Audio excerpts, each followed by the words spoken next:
مجید میں اللہ تعالیٰ نے رمضان میں زوجہ کے قریب جانے سے صحابہ کو منع کیا تھا. بڑا دلچسپ واقعہ ہے. رمضان کی راتوں میں بھی زوجہ کے قریب جانے سے منع کیا تھا. ایک صحابی تھے, وہ رات میں کہیں چلے گئے, اب بڑے پریشان ہوئے, رسول اللہ صلی اللہ علیہ وسلم کے پاس آئے, عرض کیا یا رسول اللہ مجھ سے غلطی ہوئی, رمضان کی رات میں نے اپنی زوجہ کے قریب چلا. آپ نے فرمایا کیوں؟ وہ بڑا دلچسپ واقعہ ہے, بظاہر تھوڑا حیا کے خلاف بھی ہے لیکن اتنا بھی نہیں ہے. وہ کہہ رہے میری زوجہ کہیں پانی بھرنے کے لیے جا رہی تھی, ان کی پنڈلی کھلی تو میری نظر بیوی کی پنڈلی پر پڑی اور میں بس پاگل ہو گیا بیوی کے عشق میں. میں یہ اس لیے بیان کر رہا ہوں کہ جو لوگ نظر کی حفاظت کرتے ہیں وہ بیوی کے عشق میں پاگل ہوتے ہیں. جو دن رات انٹرنیٹ پر پنڈلیاں دیکھتے رہتے ہیں انہیں بیوی کی پنڈلی بھی کیا شکل بھی اچھی نہیں لگتی ان کو. بد نظری کا یہ عذاب ہے, وبال ہے کہ جو اللہ نے گھر میں آپ کے لیے بٹھائی ہے وہ آپ کو اچھی نہیں لگے گی. تو نظر کی حفاظت کیا کرو, اس سے آپ کو اپنی بیوی سے عشق ہوگا, محبت ہوگی. بات آ رہی ہے سمجھ میں؟ تو اب دیکھو کیسا روزے کی حالت ہے. رمضان میں پابندی ہے, اسلام میں حکم تھا جو رمضان میں بیوی سے ہم بھی طریقہ کا 60 روزے لگاتار رکھنے پڑیں گے. کتنا بڑا جرم, لیکن صحابی سے برداشت نہیں ہوا. صرف زوجہ کے پاؤں پہ نظر پڑی ہے تو وہ کیسے بیوی سے محبت کرتے ہوں گے, اور وہ بیوی کے بغیر رہ سکتے ہوں گے. اور آج لوگوں کے فون آتے ہیں, ہماری بیگم جس میں کے جاتی ہے اتنی خوشی ہے, ایسا اچھا سا فیل ہوتا ہے, ایسا عجیب سا محسوس ہو رہا ہوتا ہے جیسے آزاد ہو گئے. تو میں کہتا ہوں ظاہر ہے اب تمہیں موقع مل گیا کنڈی لگانے کا, ٹھیک ہے نا, اور یہ آنکھ مٹکے کرنے کا, تو خوش تو ہوگے.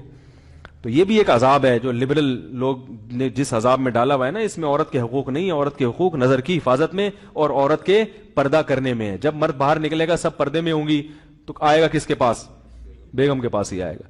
تو اتنے منہ کالا کرنے کے راستے کھول دیے ہیں تو ظاہر ہے پھر کامیاب ازدواجی زندگی نہیں ہوتی. تو نبی کے پاس آئے, عرض کیا یا رسول اللہ میں برداشت نہیں کر پایا. تو آپ مسکرا دیے. تو وہ نبی کے پاس گئے, یا رسول اللہ ایسے ہوا, مجھ سے غلطی ہو گئی. تو آپ نے فرمایا کیوں؟ فرمایا ایسا ہو گیا تھا. تو آپ صلی اللہ علیہ وسلم نے فرمایا 60 روزے رکھو لگاتار.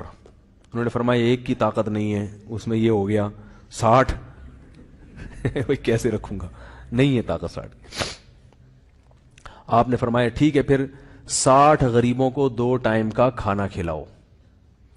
فرمایا اس کی بھی طاقت, بولو بھائی, نہیں.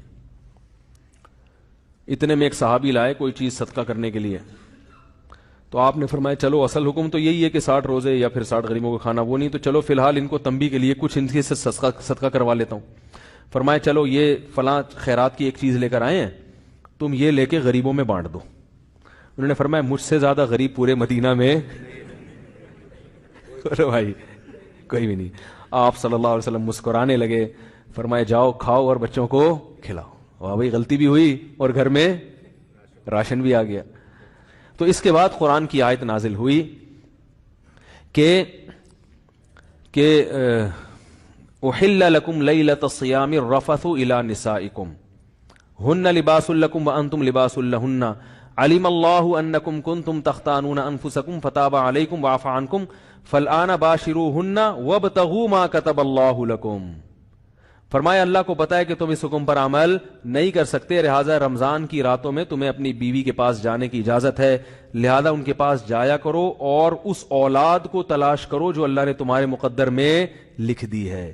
قرآن جہاں بھی بیوی سے ریلیشن قائم کرنے کی بات کرتا ہے اولاد کا ذکر لازمی کرتا ہے, یعنی تلاش کرو اس اولاد کو جو اللہ نے تمہارے لیے لکھ دی ہے. ما کتب اللہ لکم, ما کتب اللہ علیکم نہیں ہے. علا کا مطلب تمہارے خلاف, لکم کا مطلب تمہارے فائدے کے لیے. لام عربی میں نفع کے لیے آتا ہے, علا عربی میں ضرر اور نقصان کے لیے آتا ہے. فرمایا یہ نہیں کہ اس اولاد کو تلاش کرو جو بطور پینلٹی کے اللہ نے تمہارے متھے لگا دی ہے, جو اللہ نے تمہارے فائدے کے لیے لکھ دی ہے. اس سے پتہ چلتا ہے اسلام اولاد کی کثرت پہ کس قدر حریص ہے. بات آ رہی ہے اور بھی اس بارے میں آیتیں ہیں قرآن مجید کی, مگر میں اب زیادہ تفصیل میں نہیں جاؤں گا. کچھ آیتیں رہ گئی ہیں, کچھ احادیث رہ گئی ہیں, تو وہ انشاءاللہ پھر اگلے درس